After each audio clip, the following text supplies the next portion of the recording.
Moins de 6 mois après un excellent OnePlus 6, la marque chinoise est de retour avec le OnePlus 6T, une petite évolution qui apporte néanmoins quelques nouveautés. On l'a testé et on va vous dire ce qu'on en pense. Première nouveauté de ce OnePlus 6T, le design. Le smartphone est un peu plus grand et son écran est un petit peu moins large qu'avant, ce qui permet une meilleure prise en main.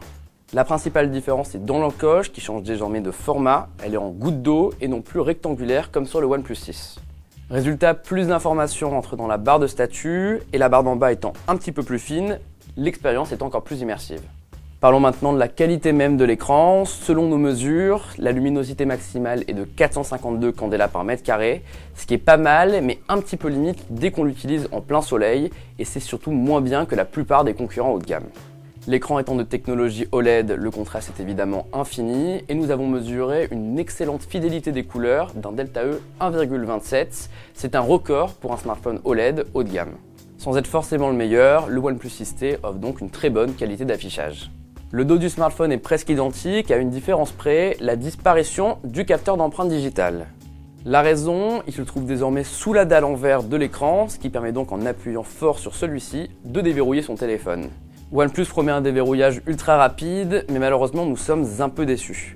Certes, c'est un petit peu mieux que sur le Huawei Mate 20 Pro où le capteur ne marchait vraiment pas bien, mais c'est quand même bien plus lent que les capteurs arrière ou dans un bouton physique.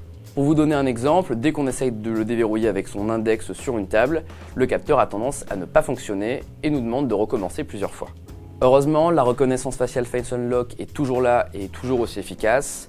Dommage que celle-ci soit néanmoins un peu moins sécurisée et que le capteur d'empreinte, qui était une des nouveautés principales du OnePlus 6T, ne soit pas à la hauteur de nos attentes.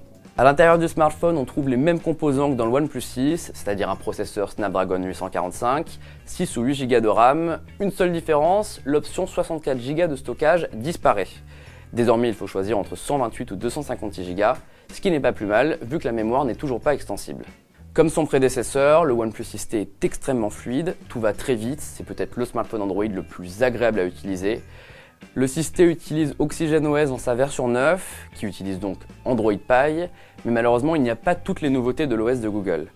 Par exemple, les options de détox numérique ne sont pas présentes, et la navigation gestuelle que OnePlus propose est un petit peu différente, et moins pratique que celle créée par Google pour ses propres smartphones. Autre nouveauté du OnePlus 6T, une batterie de 3700 mAh, plus généreuse que les 3300 du OnePlus 6. Selon nos mesures, elle offre au OnePlus 6T une autonomie tout simplement excellente, de 15h05 en autonomie polyvalente et de plus de 30 heures en communication. C'est tout simplement le meilleur smartphone haut de gamme du marché, juste devant le Huawei Mate 20 Pro qui avait déjà battu le record il y a quelques jours. Malheureusement, cette nouvelle batterie vient avec un sacrifice, la prise jack disparaît du OnePlus 6T, puisque la marque dit ne plus avoir la place pour la conserver. Notons que le OnePlus 6T conserve les défauts du OnePlus 6, c'est-à-dire on a toujours un haut-parleur mono, avec un son plutôt médiocre pour un smartphone haut de gamme, et il est toujours incompatible avec la recharge sans fil. Alors on a discuté avec OnePlus du sujet, qui dit être plutôt ouvert à la question pour une prochaine version, mais en tout cas pas pour l'instant parce que c'est trop lent. Enfin, parlons de l'appareil photo du OnePlus 6T, qui est matériellement identique à celui du OnePlus 6. On a toujours un double module caméra de 16 et 20 mégapixels à ouverture 1.7. La nouveauté, elle est logicielle. OnePlus a particulièrement optimisé les photos de nuit, ce qui était le principal défaut du OnePlus 6. Par défaut, nous avons en effet remarqué du progrès du côté du OnePlus 6T. Les photos de nuit sont bien plus nettes, il y a une bien meilleure gestion de la lumière et on sent que la marque a vraiment fait des efforts.